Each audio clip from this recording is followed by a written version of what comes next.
Hello everyone, my name is Not a Mousepad, and I'm going to show you how to make a 2nd edition D&D character sheet today. So the first thing you're going to need is you're going to need 3d6, at least in my version. I use rule set 2 for rolling a character, so that's 3d6 6 times and place them as you see fit. Sometimes you can use rule set 1 if you really want the rolls to be random, but really it's all up to you. So to start off, you're going to make your rolls.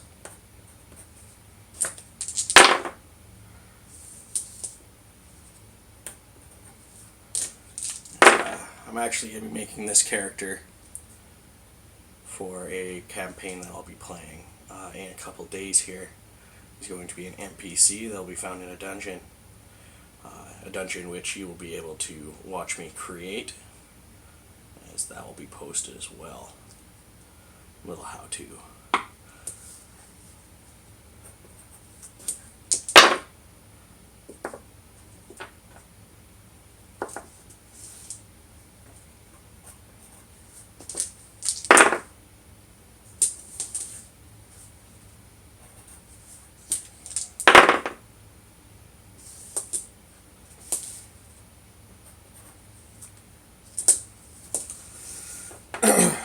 So it's a good thing to remember that ability scores, when you're rolling 3d6, they'll tend to be pretty average, and average is a good thing. A 9 is what you'd call average human ability. You know, most of your casual NPCs will have 9s across the board if they're just the regular Joe. To give you some idea of what that is, a 9 intelligence would be like a 90 IQ, so that's your average American IQ.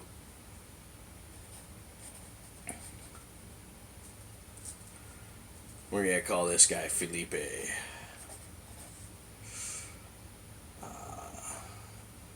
Now I'm going to make him a fighter, so his highest ability score should probably be his strength.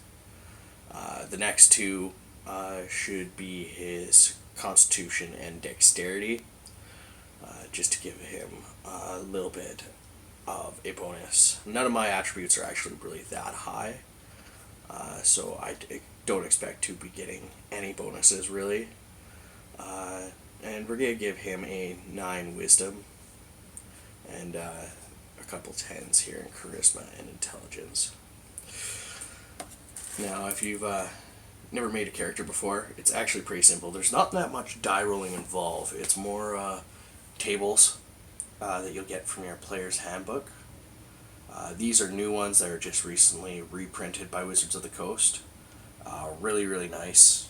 All original. It's all the original artwork and stylizations inside. They've gone through and they've fixed some spelling errors and just made sure that all the revised content is solid. So you're going to want to open it up. First thing you're going to want to do is open it up to the ability scores after you've placed them. And all you're going to do is you're going to look on the tables. And you're going to find your stat. And you're going to put it in there. So with a 14 strength, I'm not going to get a hit probability or a damage adjustment. My weight allowance will be 55 pounds. So that means that he can carry 55 pounds worth of equipment unencumbered. It's not going to slow him down anyway. It's not going to make him... it's not going to encumber him in any way. Max press will be 170 pounds. So if you asked him, he probably would tell you that he lifts. Open doors will be on an 8 on a 20-sided dice, so that gives him a 40% chance of opening any doors that are stuck, jammed, or barred from the other side. It means that you can put his weight behind him and basically bust that stuff open. A 14 strength is pretty decent. That's like the equivalent of your average muscle-bound gym goer. And his bend bars lift gains is a 7% chance on a D100, so that's a 100-sided dice.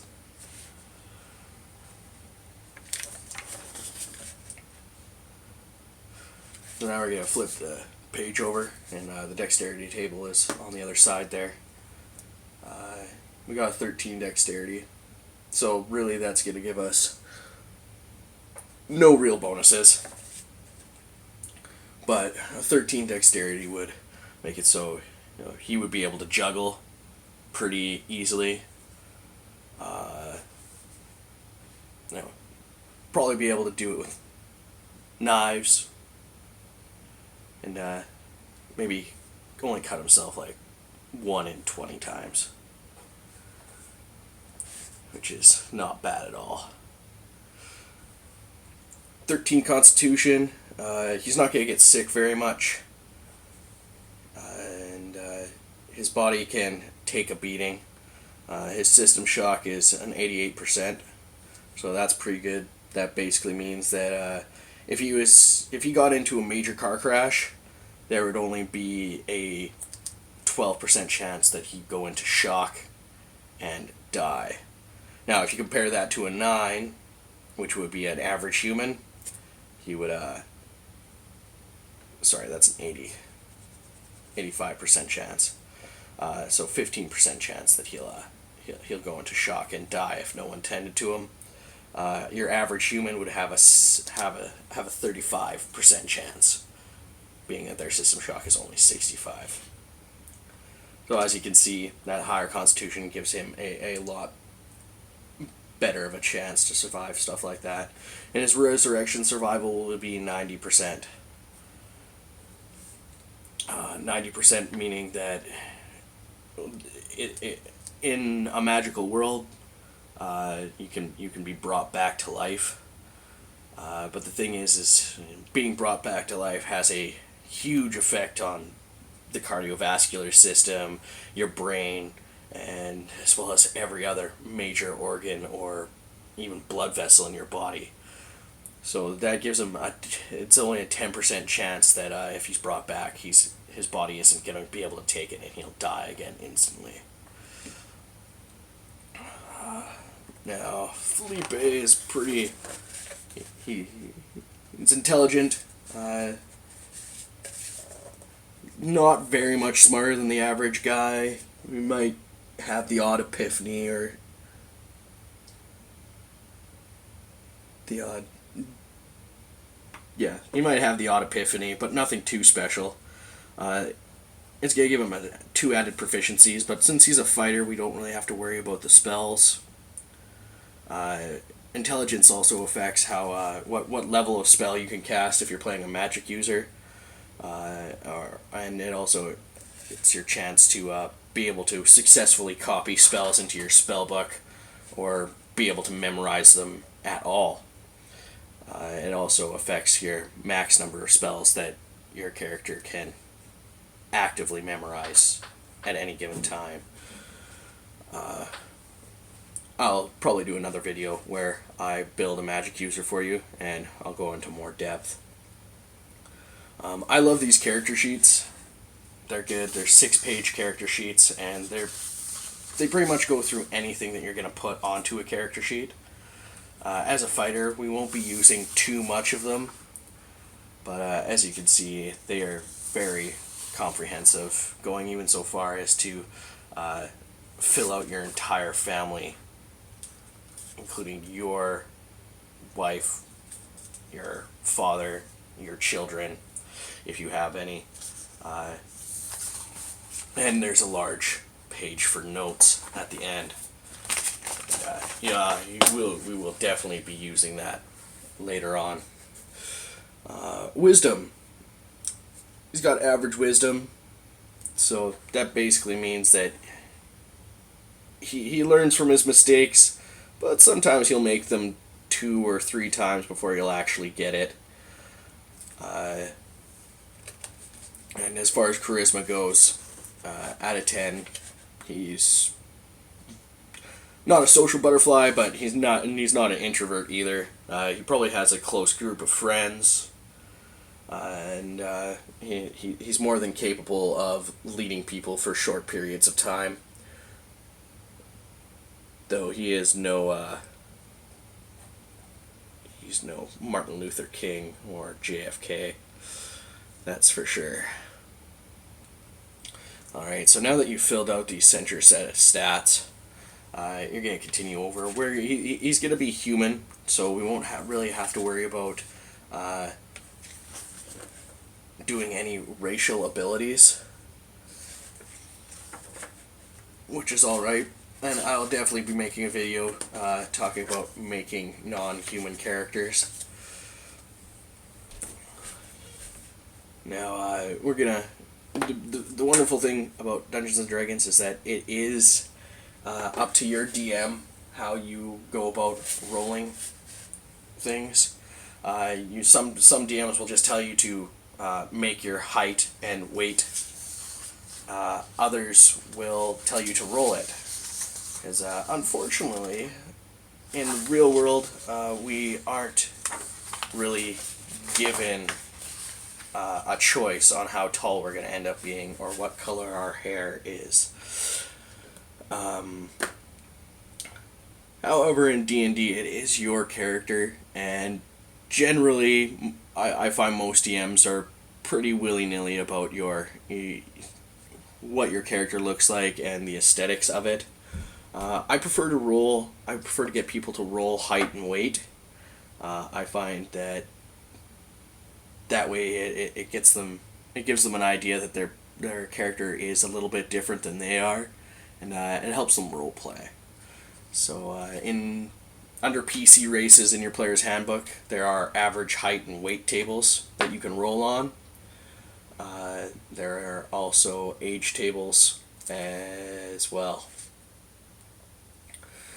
So the starting age for your average human is 15 plus a d4. So that's a 4-sided dice. So that's this beautiful little triangle guy here.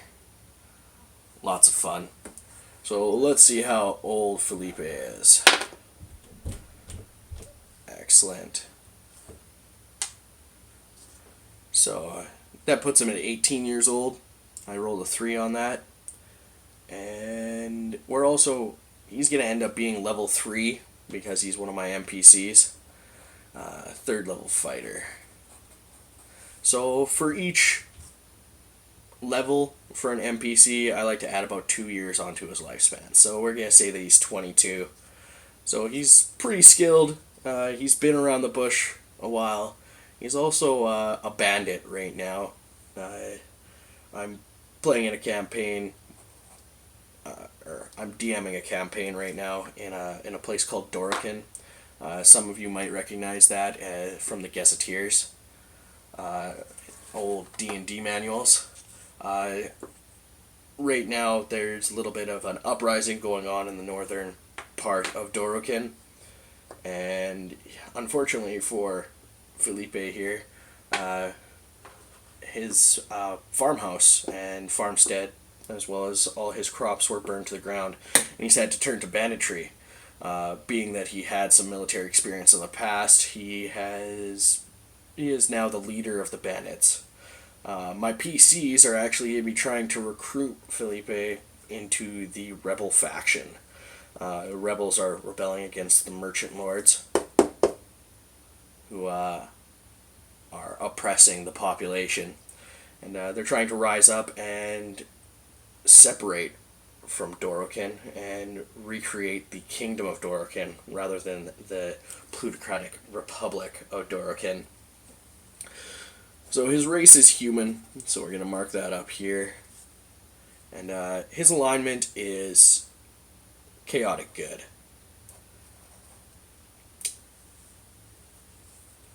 He tries not to pick on the people. He more picks on the caravans, which he expects are owned by the merchant lords.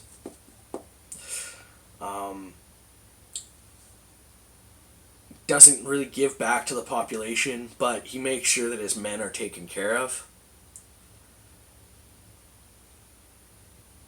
He's not going to have a kit, but we'll definitely make a kit character in the future. And his religion, in 2nd edition, right now I'm using the Legends and Lore book, for those of you who are familiar. So we're using gods from real religions. And in Dorokin, Norse gods and Greek gods are really the norm. The Celtic gods are also there too, a little bit less. And in my party there is a Celtic druid. So I'm actually wanting to set him up with a Celtic religion.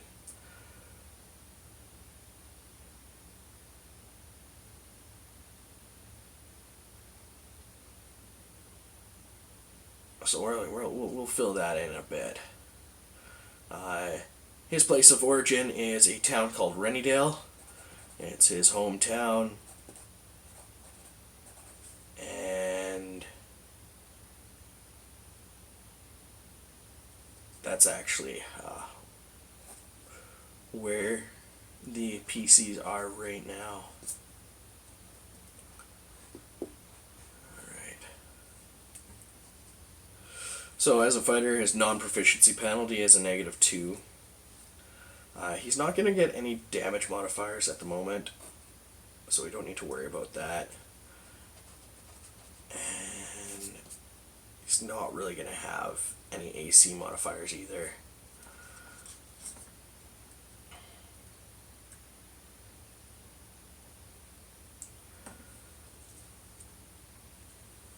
Alright, as far as height and weight go, so remember we're going to make him 22. As far as height and weight goes, humans get 2d10 added on to 60 inches. So that puts him at 73. So he's 6'1". Pretty decent height.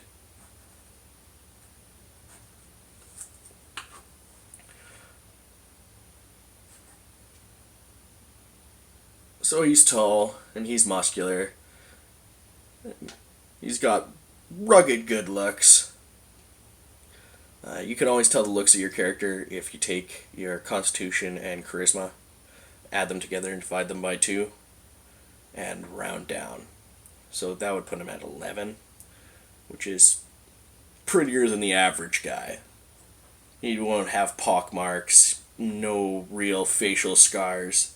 His hair will be light, probably a little bit wavy. I'm thinking shoulder height. I want to give this guy a little bit of a interesting countenance.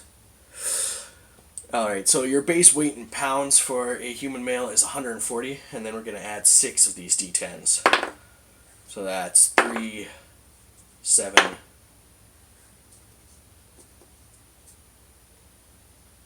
16, 21, 24, 32, 34, 44 pounds. So he's 184 pounds.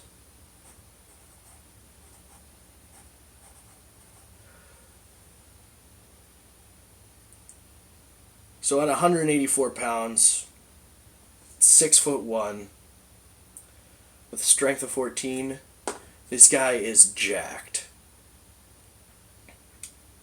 He is extremely muscular, probably has great shoulder definition, full set of abs. He is one badass mofo. Alright, we're going to continue on to his actual class table. And we're going to start filling in some class details. Fighters are pretty easy. They don't really have that much behind them as far as class abilities are concerned. It's more the fact that once he gets up to higher level, he can potentially become a lord if he gets into some King's Service. One thing to note is that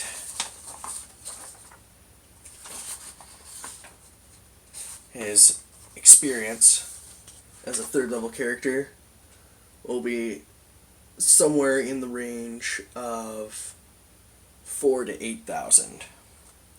So Felipe's been doing this for a while. I'm going to give him 6,700 experience.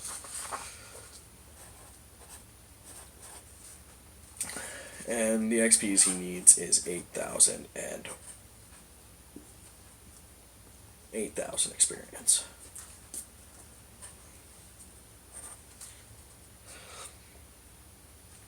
Now, he doesn't get any XP bonuses, and as a human, he has no level limit or modifier, which is fantastic. He still only gets one attack a round because he hasn't hit above 6th level. So that's one attack every 10 segments.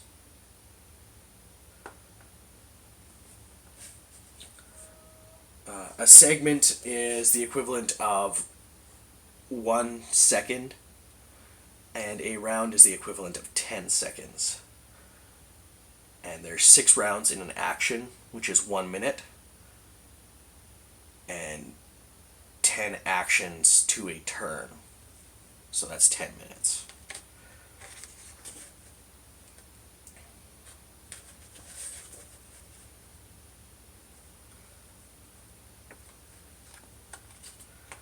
Some people do it a little bit differently than that.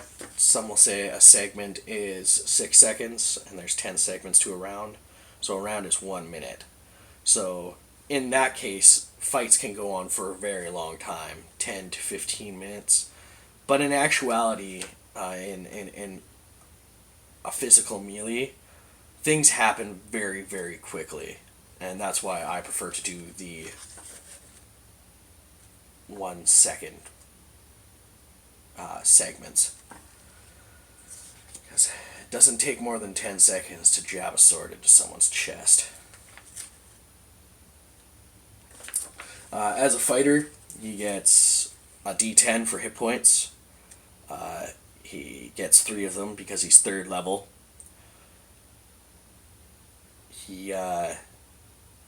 Some DMs will let you give full hit points at 1st level.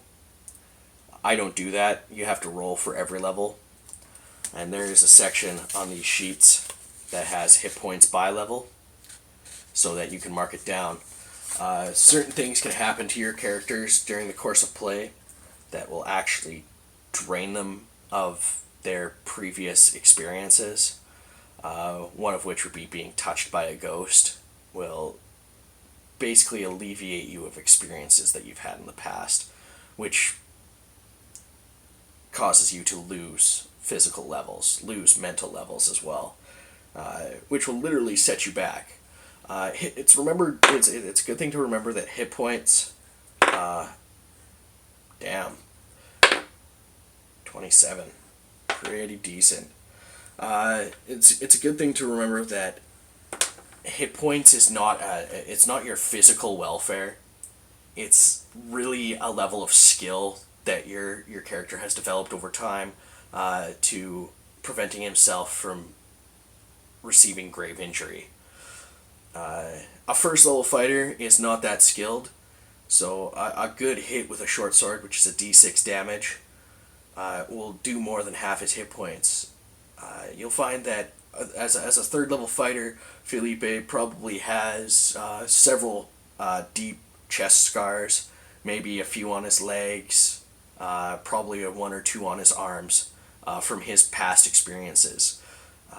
But now in that same fight with 27 hit points, what would be an almost fatal wound to the chest will be he's garnered enough experience for that same attack to only scratch him, because he's honed his reflexes better, he's fought more often, and he's more capable. as an individual. That's really what hit points are. They're not a measure of your physical strength, or your physical well-being. Really, they're a measure of your skill.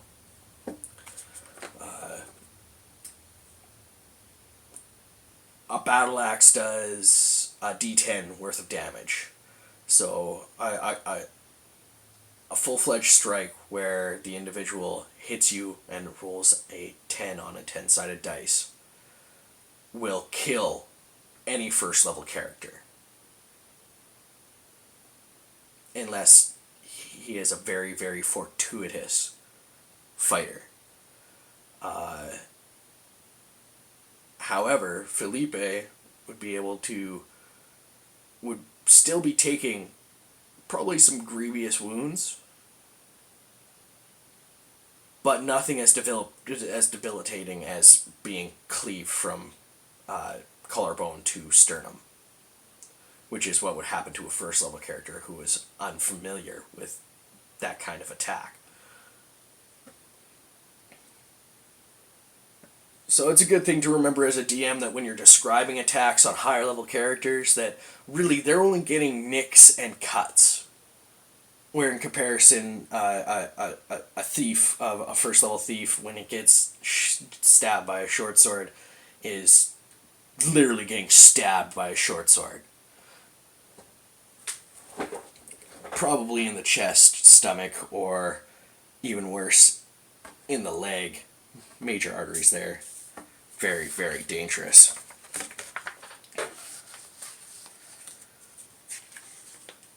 Now, different DMs have different styles of play. Some of them will be very Monty about it, and they'll give you lots of magical equipment.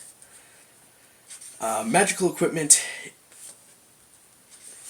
the thing about magical equipment is if you have it, you got it from somewhere that is,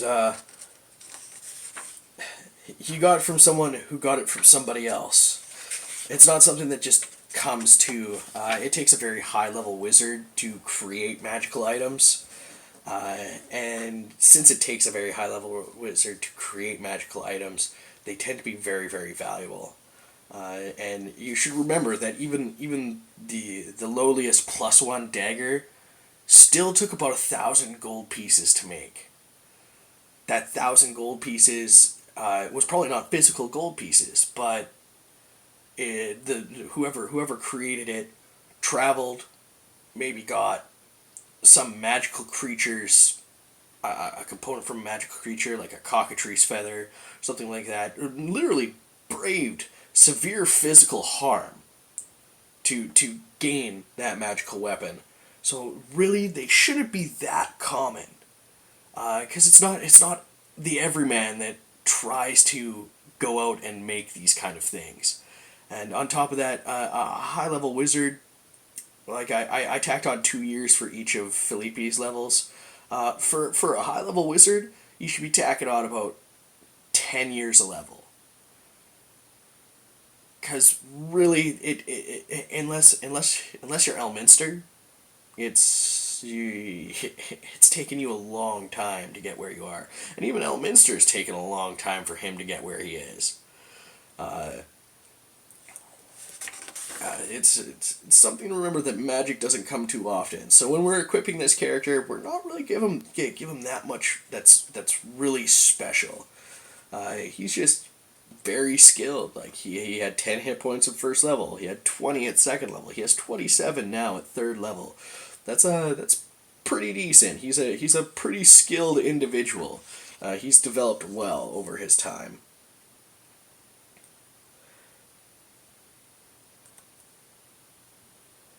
One of the things we're gonna do is we got to do his proficiencies.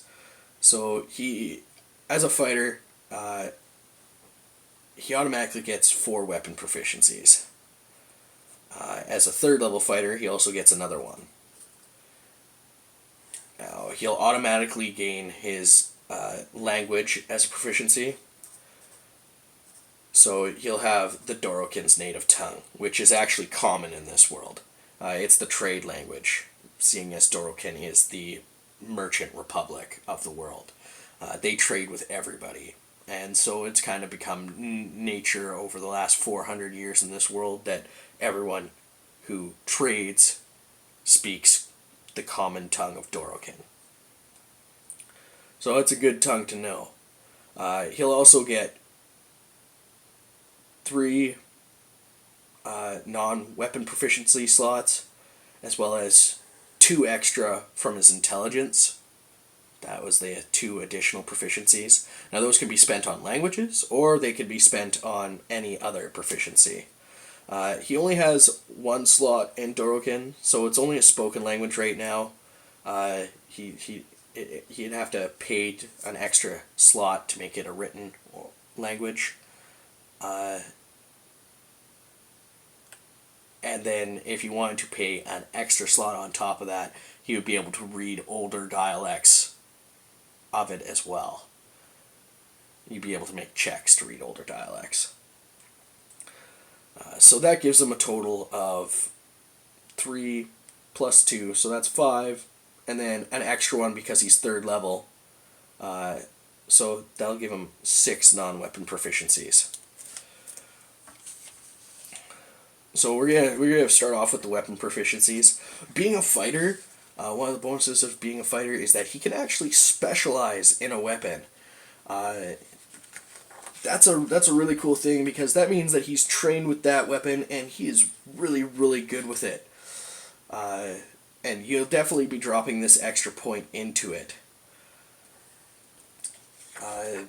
Now, being proficient in a weapon is very important, because the different types of weapons you're proficient with, he'll actually, for same weapons or weapons that are similar make, he'll only get a -1 on his proficiencies.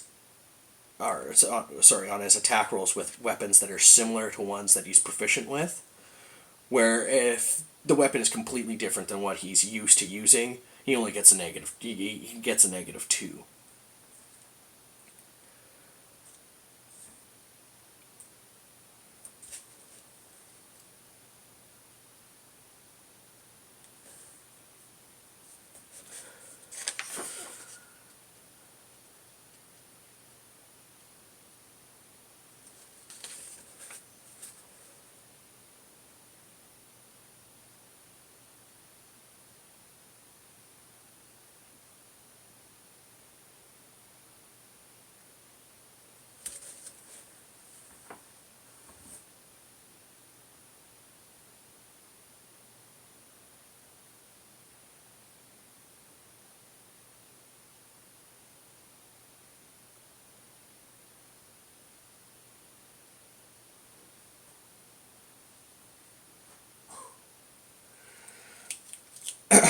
So, Dorokin has a very special weapon associated with it. It's called a Dorokin rapier. It's kind of a cross between a rapier and a cutlass. So it's a little bit thicker than a rapier and a little bit shorter.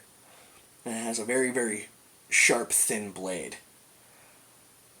We aren't actually going to give this character that, because he's not the kind of person that would use that very well. He's more of the long sword or short sword type of person. And I think we're actually gonna give him the short sword as a proficiency. But I kind of got this feeling that since he was a farmer and he enjoyed his farming implements, we're also gonna give him the hand scythe.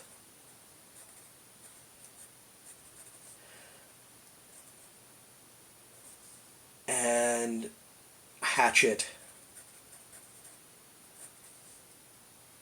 or hand axe proficiencies.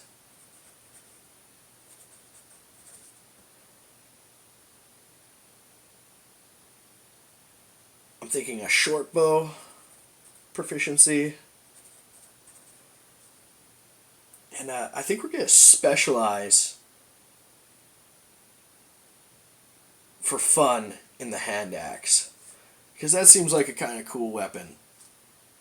Doing like an axe and shield combo,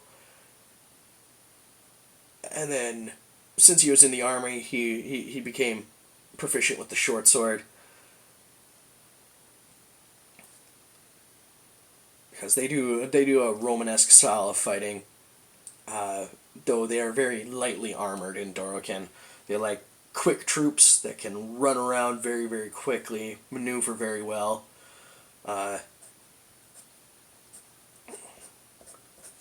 So what I've done is I've given him one slot in short sword, one slot in hand scythe, one slot in short bow, and specialized him in hand axe, putting 2 slots into that. You don't have to worry about check modifiers. This just means that he can use those weapons. But the specialization in hand axe is actually pretty cool, because it gives him a 2-hit modifier with hand axes of +1. And it also gives him a damage modifier with hand axes of +2.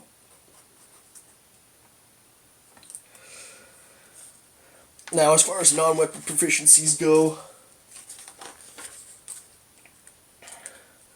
we want to. You're going to want to give him.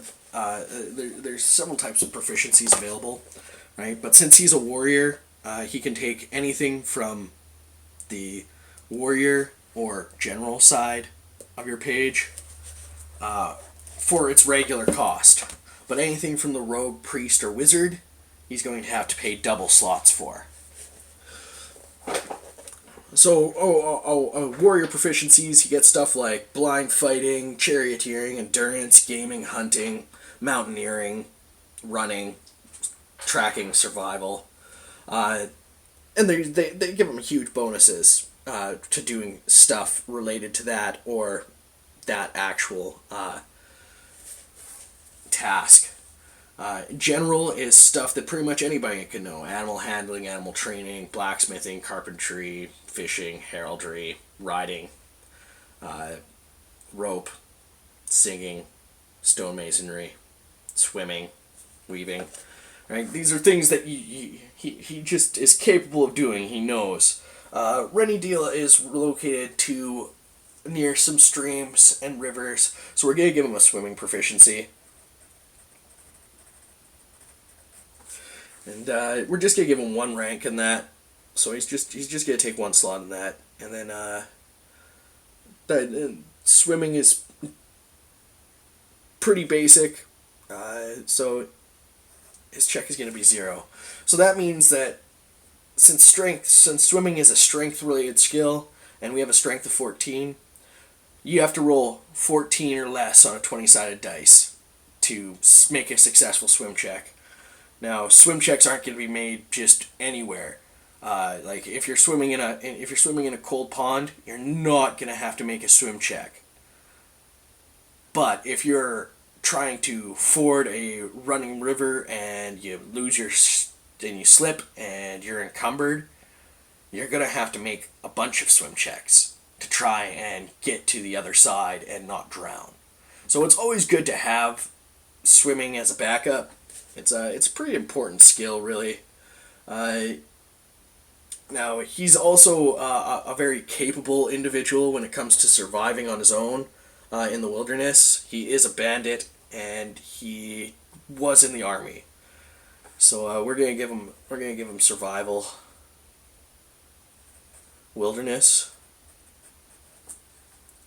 and so we're gonna give him 1 slot of that. But that costs us 2, and once again, that one is an intelligence-based check. So for surviving in the wilderness, for finding shelter, finding food in an unfamiliar place out in the bush, he's got to roll 10 or less on his intelligence. We're also going to give him fire building, which is an important one. That gives him the ability to build fires in adverse conditions, like when it's raining, in a swamp, finding firewood, being able to make a fire. That one's important. Humans don't do very well when they are cold. And so fire building, even at slot 1, the check is -1, but that means he has to roll an 8 or less on his wisdom to actually accomplish that task. Now that we got him a little bit of a survivability build, we also want to give him some stuff that's gonna make him a little bit more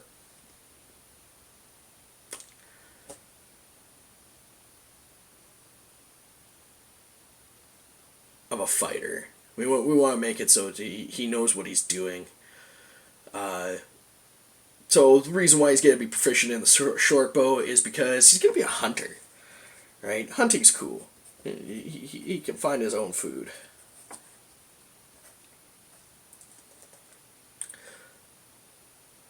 So once again, that's a -1 on his wisdom, so that's an 8 or better again. And it's important that he has these skills, because otherwise, he's not going to be that guy that's going to be able to survive in the bush. So it's kind of important. And the thing to remember with skills is that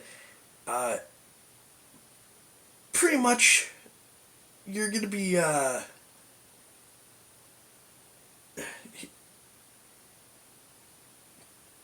you're going to be capable of doing anything that your character's really good at.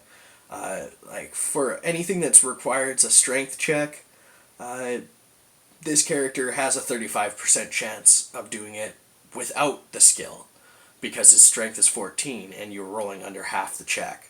So for like pulling a man up who's dangling on a rope over the side of a cliff, you know, every time he makes a check, just out of sheer strength, he's gonna have to roll under his strength score. Now, if he is, if he's trying to use etiquette, he is not going to be as capable, since it's half his charisma. That would be a 5. So he really only has a 25% chance of successfully bowing to a king with all the proper pomp that's due. You know, he's not that kind of guy. And we're going to give him a little bit of a background, because like we said, he was a farmer. So we kind of want to give him agriculture, because he was actually good at agriculture.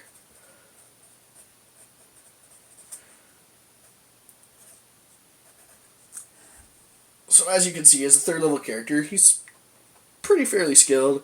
He can speak his language, but his real skills are in fighting.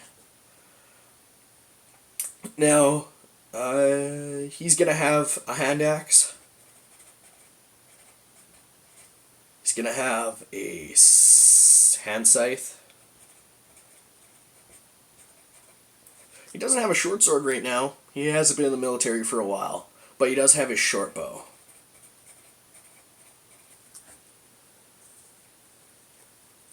As far as armor's concerned, we're going to give him studded leather. He's not the kind of guy to be weighed down by heavy amounts of armor. He much prefers mobility, being able to move quickly. But he is going to have a small shield as well. So stud leather with a small shield gives him an armor class of 6. If he gets caught by surprise, he gets he gets a 7 AC. Shieldless, he gets a 7 AC. From the rear, he also has a 7 AC.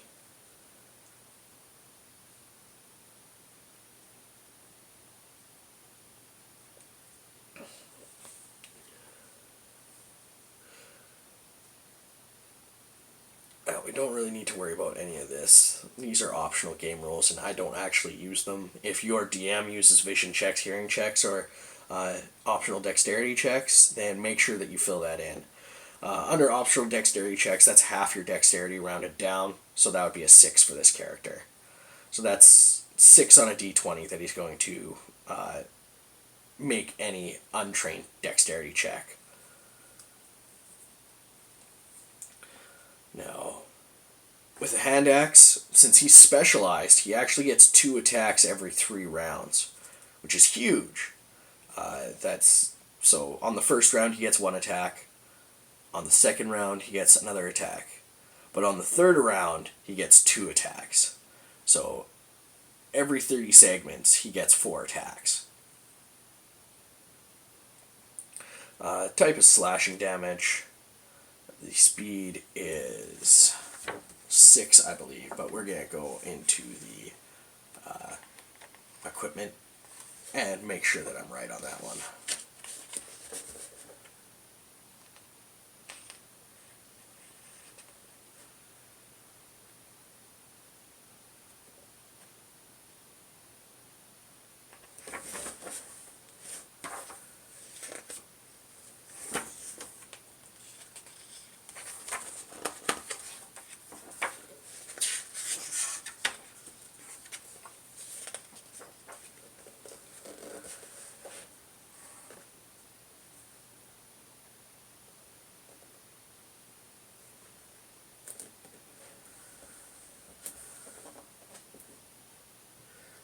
So I was wrong. The speed factor is actually 4. His hit and damage adjustment is a +1 and +2 damage. Damage is 1d6 to small and medium creatures and 1d4 to large creatures. Now you don't have to worry about range or special with that. Hand Scythe is 1 attack.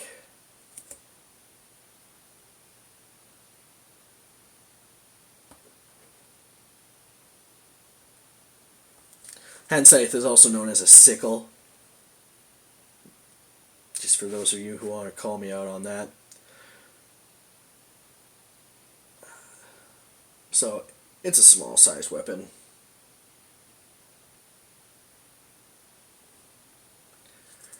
And it also does slashing damage.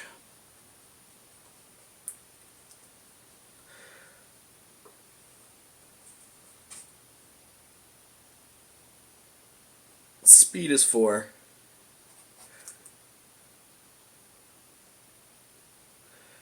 He doesn't get any hit or damage adjusted on it, except that it has a natural +1 damage adjustment, and otherwise it does a... You're actually not going to put it in that slot, you're going to put it over here, because it does a d4 +1 to small and medium creatures, and just a d4 to large creatures.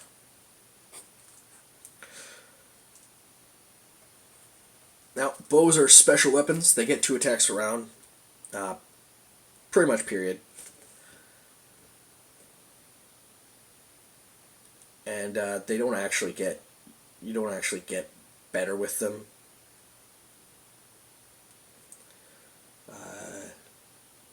It doesn't matter if you're a 10th level fighter or if you're a 1st level fighter. You're still going to get 2 attacks a round with a bow.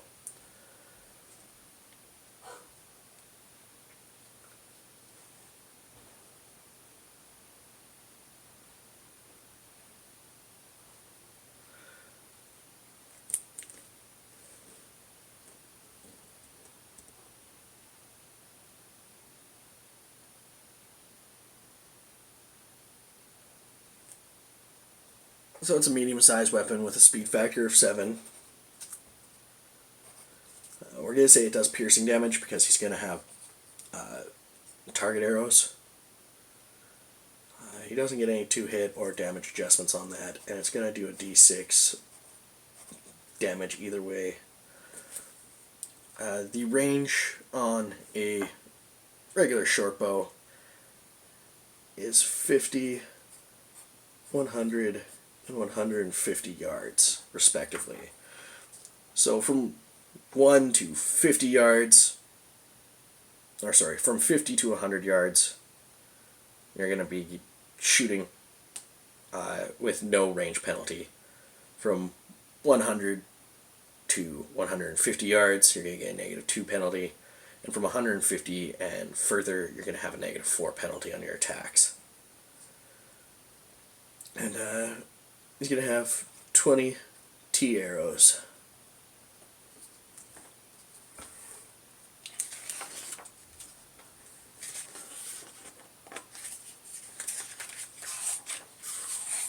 Now, remember when you're outfitting your character, your DM will probably have a money amount that you're allowed to spend for your character. And always make sure that you okay whatever gear your character has with your DM before you bring it into play. Some DMs, some things will not be available to your characters. Other times,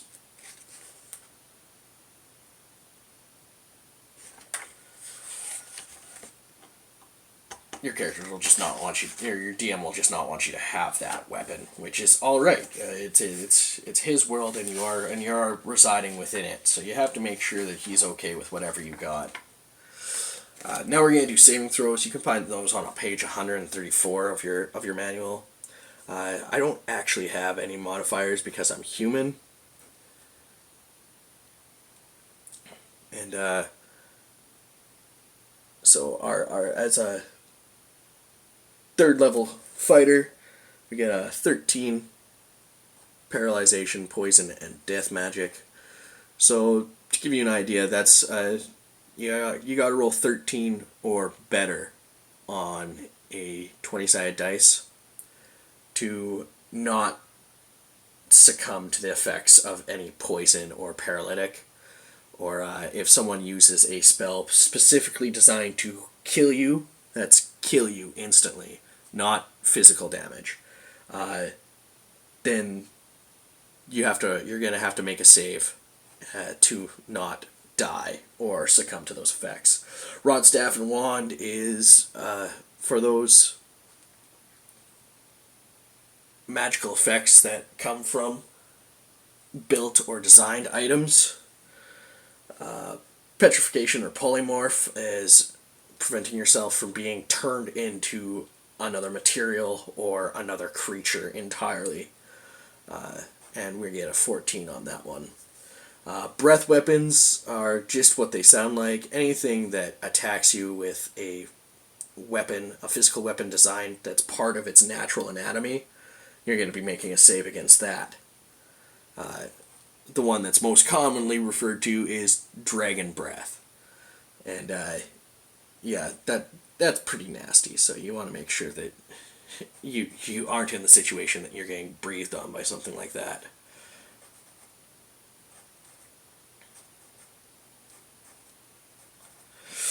As far as Thaco is concerned, as a third level fighter, your 2 Thaco it's a really simple idea. It's 2-hit armor class 0. Armor class, it starts at 10. A naked man has a 10 armor class.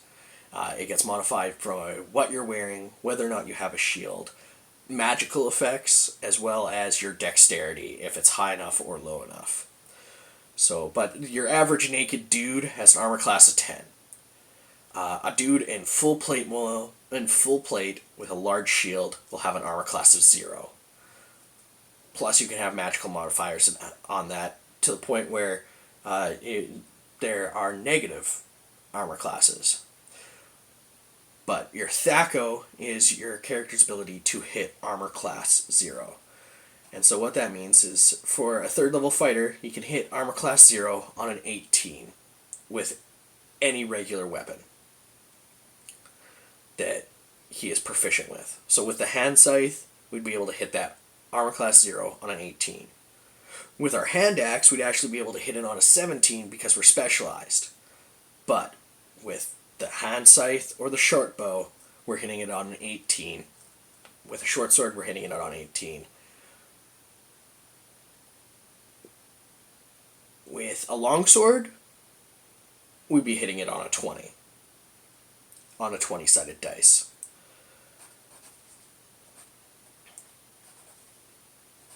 And I really like these sheets. This is one of the reasons I like them, is so that it provides a quick reference for characters, so they can just look and they can see, okay, well, I hit armor class 0 on an 18.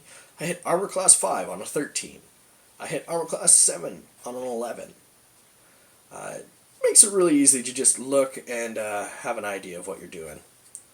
And it's good for first-time characters who aren't really that kosher with the system yet. Now, we can hit armor class -1 on a 19, which is cool. And then every armor class past -2 or less, we hit on a 20. And the reason for that is that 20 is an automatic hit. There's a 5% chance on any given roll that you will hit the person, no matter what. But that doesn't necessarily mean that you're going to be doing damage to them. And some DMs will say that you can't hit something that's over, like, for this character, he wouldn't really be able to hit anything beyond -2. But a 20 is an automatic success via the rules. It all depends on how you decide to play it.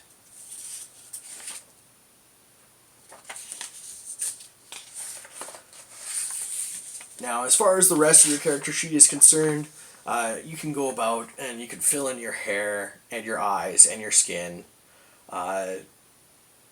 Like make your character right-handed. He's obviously male. Write your own name in there. Give your guy a character name. Talk about your deity and what kind of get to know what your DM wants you to know, and then kind of give him some personality. Felipe, he's a hard man. I'm gonna say he's hard. He lost his wife, so he's a little bit sore about that, a little bit sour. And he's having a hard life, but he's generally a good person. And he goes out of his way not to do harm to the innocent. Those he sees as innocent. And give him a little bit of a background, and the rest of this is basically how you want to play your character. At this point, we've actually filled out everything that you need to just jump into the game and play. You can just fly at it right now. And as far as building backstories and stuff, I'll have another section done on that. But I think we're pretty much done for the duration of this video. So until next time, I'm not a mousepad, and I'm getting ready to play some D&D.